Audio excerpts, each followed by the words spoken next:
Girlfriend আছে কার কার দেখি হাত তোলো। মাশাআল্লাহ, সাহস আছে ওদের, বুকের পাটাস।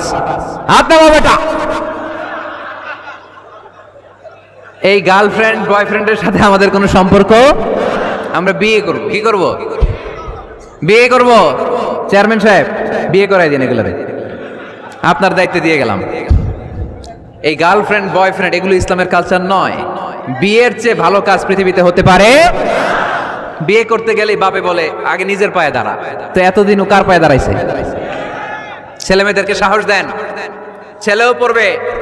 ওই যে একজন চিল্লান দিয়ে উঠছে, ওর কমন পড়ছে, কমন পড়ছে।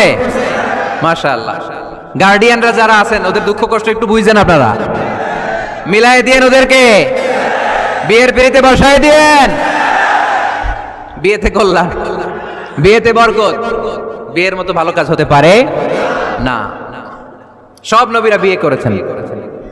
আর নিকাহ মিন সুন্নতি, বিয়ে আমার সুন্নাত। ফামান রাগিবা আন সুন্নতি ফালাইসা মিন্নি, যে আমার সুন্নতকে ভালোবাসে না সে আমার উম্মত হতে পারে না। বিয়েটাকে সহজ করে দেন। যেই সমাজে বিয়ে সহজ ওই সমাজে জিনা কঠিন, তাই না? যেই সমাজে জিনা সহজ ওই সমাজে বিয়ে কঠিন। আমাদের সমাজে জিনা করা সহজ, বিয়ে করতে লাগে 10 লাখ, জিনা করতে লাগে 1000। ঠিক কিনা? 10 লাখ টাকা ছাড়া বিয়ে করা যায় না। এটা লাগবে, ওইটা লাগবে, এই দাও, ওই দাও, মোহর দাও, বিশাল অঙ্কের মোহর। 10 লক্ষ টাকা ধার্য না করলে মেয়ে দিবে না। এরকম আছে না নাই? না, এগুলো আসলে ইসলামিক কালচার না। ছেলের বাবা মেয়ের বাবা উভয়কে আমি বলি বিয়েটা সহজ করে দেন, সহজ করে দেন। ছেলে পড়াশোনা করুক, সমস্যা নাই, মেয়েও পড়ুক, কিন্তু তারা পবিত্রভাবে তাদের সম্পর্ককে মেনটেন করুক। ঠিক কিনা?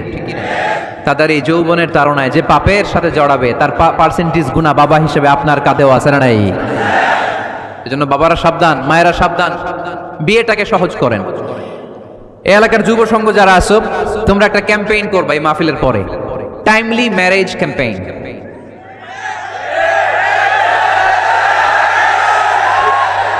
Timely marriage campaign. সময় মতো বিয়ে দিতে হবে, দেরি করা যাবে। বাপ মা বুঝে না, একজনকে হুজুর আব্বাই বুঝে না। গার্ডিয়ান যারা আছেন একটু সদয় হন। ওরা যে পাপের সাথে, পাপের রাস্তা যে ওরা চিনে যাচ্ছে, পাপের পথে যে জড়িয়ে যাচ্ছে, আল্লাহর সুপ্রিম কোর্টের কাঠগড়ায় আসামি করে আল্লাহ সেদিন আপনারে দাঁড় করাবে।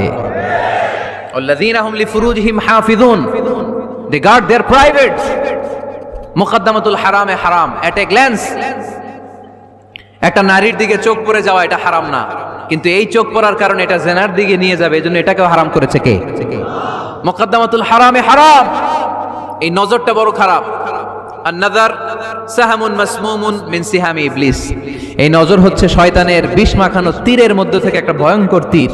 এই তীর দিয়ে শয়তান যুবক আর যুবতীদেরকে কাবু করে ফেলে। আমরা শয়তানের হাতে ধরা দিতে চাই না, আমরা বিয়ের মতো পবিত্র বন্ধনে আবদ্ধ হতে চাই। ঠিক কি?